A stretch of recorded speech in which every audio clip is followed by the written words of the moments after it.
Hey, this is Tom Webster, and this is Sounds Profitable for Tuesday, May 9th, 2023. Podcasting's Golden Ratio. The Edison Research Share of Ear data shows that podcasting's share of daily audio listening for Americans 13 plus has doubled over the last 9 years. This week, I'm going to highlight a related stat that shows a promising ratio for podcasting's core. But first, this week on the Product Deep Dive, Angelica Podez of MediaStream walks Bryan Barletta through the MediaStream streaming platform. With over 16 years of experience creating streaming solutions for companies, MediaStream enables companies to manage, distribute, host, and grow their audiences from one location. Check out the link in the description or tune in at soundsprofitable.com.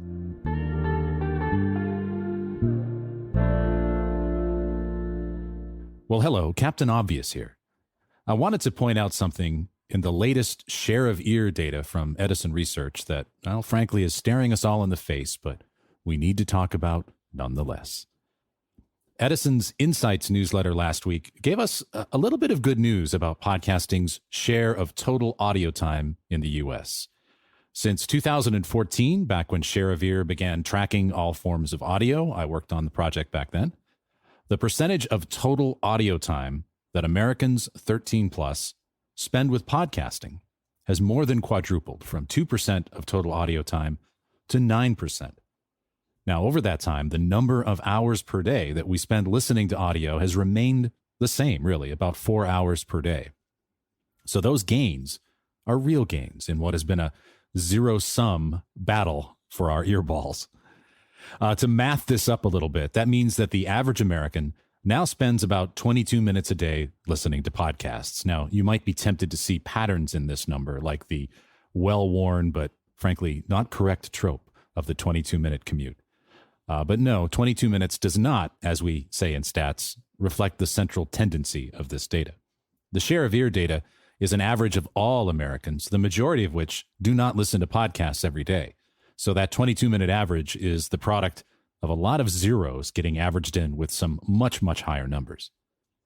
Now, in 2014, that figure again was 2%, or about 5 minutes a day spread across all Americans.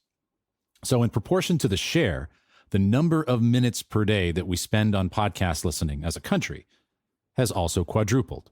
Now, 4 times seems like a pretty good result, but how can we equate that to the health of podcasting? Could it be higher? Should it be higher? Well, the answer is in a simple ratio that's right there in plain sight.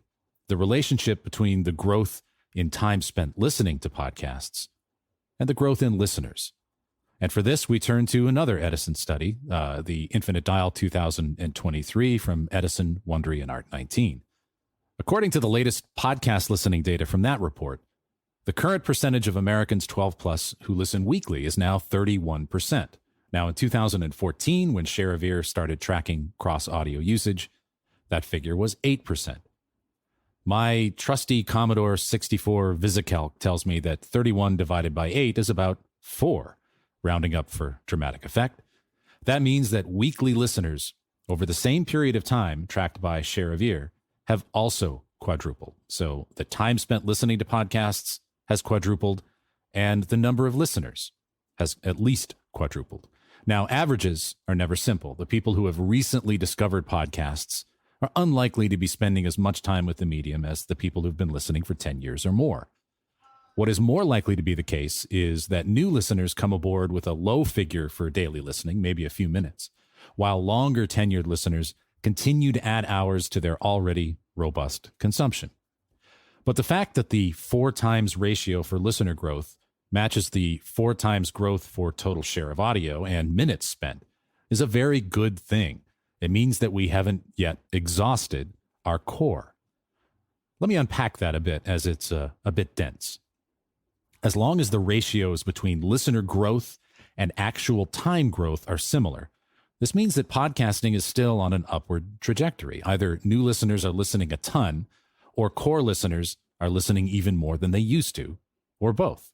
Now, in practice, we know that the newer you are to podcasting, the less time you spend per day listening to podcasts. So the fact that listener growth is not diluting the growth in share of time means that people who've been with the medium for a while are still adding new time every day to listen to podcasts. Now, here's the alternate scenario. Listener growth quadruples, but share of time merely doubles or triples. This could be a clue that the medium is perhaps beginning to mature. Listening by core listeners remains unchanged, while newer, more casual listeners dilute the average time metrics. These newer listeners may or may not mature into the kind of heavy listeners that the core are, but in any case, any medium has its share of core, secondary, and tertiary listeners.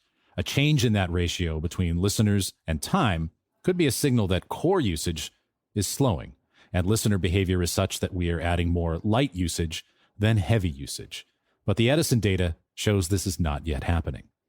This leads me to something we should all be thinking about: cross-promotion. I think many of us are used to a world in which when one podcast ends, the default behavior is to find a new podcast to listen to. That's core listener behavior, the people who are fans of podcasting. But as we bring more and more secondary and tertiary listeners to podcasting, we can't assume that that's their default behavior, because they didn't come for podcasting. They came for a show, and when that show is over, we can't assume they're going to look for another. Now, today we see cross-promoting a related podcast as the received wisdom for best practices. And that's not necessarily wrong.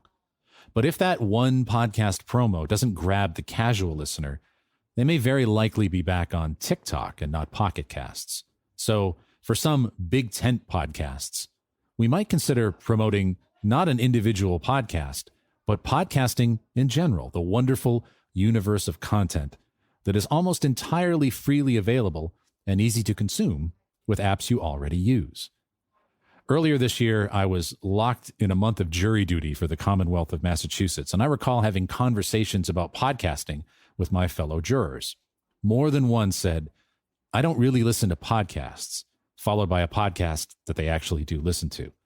This is a curious thing to say, perhaps, for those of us who listen to hours of podcasts every day.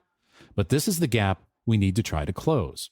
The gap between someone who listens to a podcast and someone who says, when asked, that, yeah, they listen to podcasts.